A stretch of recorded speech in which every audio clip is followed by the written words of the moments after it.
friends, in the last session, that means in the electrochemistry chapter, we studied batteries. Under this, we studied primary batteries and the secondary batteries. And today's session, we are going to discuss about fuel cell.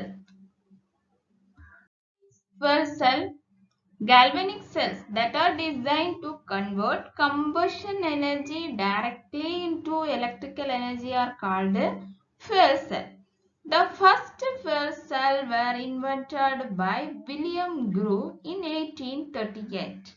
And in our syllabus, we are going to discuss hydrogen-oxygen fuel cells.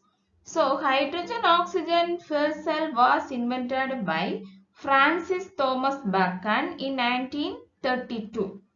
And generally, the alkaline fuel cell is also known as Bacon fuel cells.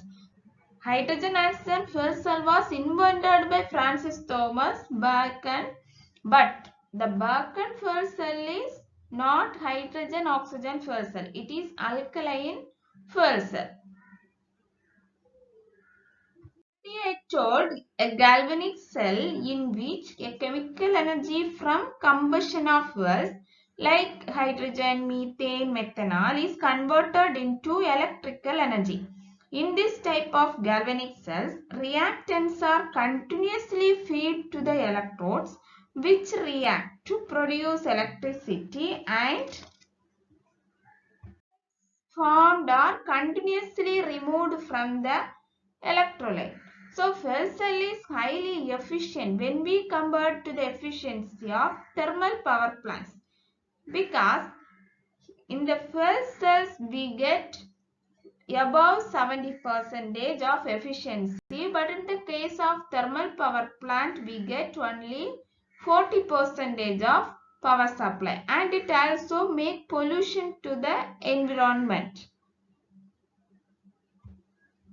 Next we see one example, that is hydrogen oxygen fuel cell. So the fuel cell is a device, that is hydrogen oxygen fuel cell is a device that generates electrical power through a chemical reaction by converting the fuel. Here hydrogen acts as a fuel into electricity. So in a fuel cell, it requires a continuous source of fuel and oxygen. Oxygen comes from air, and then only the reaction will be proceed. The hydrogen oxygen fuel cell consists of two electrodes, that is one is graphite electrode, it is coated with platinum or palladium catalyst, and another one is a simply graphite electrode, and the electrolyte and a fuel hydrogen supply, and air oxygen is supplied from the another inlet. In the cell, hydrogen and oxygen are bubbled through the porous carbon electrode, that is graphite electrode, in a concentrated sodium hydroxide solution. Here, hydrogen fuel is channeled to the anode. Flow fields, hydrogen atoms become ionized and it carry only a positive charge, that is H plus, and the electrons will be goes from the upwards. Then oxygen enters the fuel cell at the cathode, where it combines with the electrons returning from the electrical circuit, and it generating an electric current, and excess heat also will be liberated. At the cathode, ionized hydrogen atom, the protons and electrons and oxygen combine to form water molecules. Used electrons will be generate electricity. Reaction of this fuel cell is at cathode. Generally cathode reduction reaction takes place. So oxygen reacts with the water molecule and it will gains 4 electrons and it will gives 4 OH minus. And at cathode, anode oxidation reaction occurs. There hydrogen reacts with this 4 OH and it will form 4 H2O molecule plus 4 electrons will be liberated. And the overall reaction in both the cases, that is at anode and at the cathode, oxygen plus water, that is the left hand side and right hand side also water is present, so that will be cancelled. And 4OH minus ions, and there in the cathode 4OH is present on the right hand side, so it will also cancel. So 2H2 plus 4,2 gives 4 molecules of water. That is the overall reaction of hydrogen oxygen fuel cell. Hydrogen oxygen fuel cell runs as long as the reactants are supplied. We are applying the continuous supply of fuel and air. Hydrogen oxygen fuel cell will be works for long time. Hydrogen oxygen fuel cell, hydrogen and oxygen reacts to form water. So it was used for providing electrical power in Apollo space program. The produced water vapors during the reaction were condensed and added to the drinking water supply for the astronauts. What are the advantages of fuel cells? Fuel cell is highly efficient, and that is there is no drop in voltage, and the fuel cell is non-pollutant. It does not make any pollution to the environment, and the byproduct is water is the byproduct. It will used as drinking water purpose. And the disadvantage is electrolyte used in here is sodium hydroxide. It is in concentrated condition, so it is highly corrosive, and the fuel cell is highly costly. Hydrogen and oxygen are liquefiable below their boiling point, so it will be placed in insulated cryogenic cylinders. For maintaining these cylinders are also very costly. These are the some of the disadvantages of hydrogen oxygen fuel cell. We study corrosion.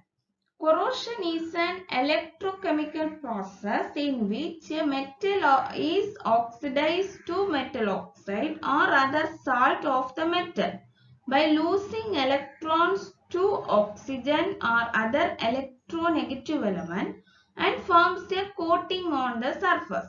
And the rusting of iron, for example, we see in our daily life rusting of iron and tarnishing of copper and bronze, silver materials.